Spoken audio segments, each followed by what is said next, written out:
राष्ट्रपती द्रौपदी मुर्मू आज लुआंडा इथं अंगोलाच्या राष्ट्रीय सभेत अंगोलाच्या संसद सदस्यांना संबोधित करणार. अंगोलातील भारतीय समुदायाच्या सदस्यांशीही साधणार संवाद. बिहार विधानसभा निवडणुकीच्या दुसऱ्या टप्प्यात उद्या 20 जिल्ह्यांमधल्या 122 जागांसाठी मतदान. दुसऱ्या टप्प्यामध्ये 1302 उमेदवार निवडणुकीच्या रिंगणात.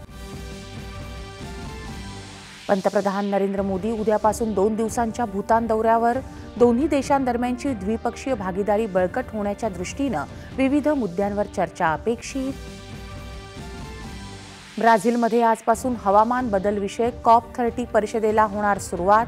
या परिषदेत भारत स्वच्छ ऊर्जा क्षेत्रातली आपली कामगिरी करणार अधोरेखित. देशाची $5 ट्रिलियन अर्थव्यवस्था बनवण्यात राज्यातल्या महिला उद्योजकांचा मोठा वाटा असेल. मुख्यमंत्री देवेंद्र फडणवीस यांचा विश्वास. राज्यातल्या 246 नगरपरिषदा आणि 42 नगरपंचायतींच्या निवडणुकीसाठी उमेदवारी अर्ज भरायला आजपासून सुरुवात. आणि क्रिकेटपटू आकाश कुमार चौधरीनं रणजी सामन्यात केवळ 11 चेंडूंमध्ये अर्धशतक झळकावत प्रथम श्रेणी क्रिकेटमधल्या सर्वात जलद अर्धशतकाचा नवा जागतिक विक्रम घडवला.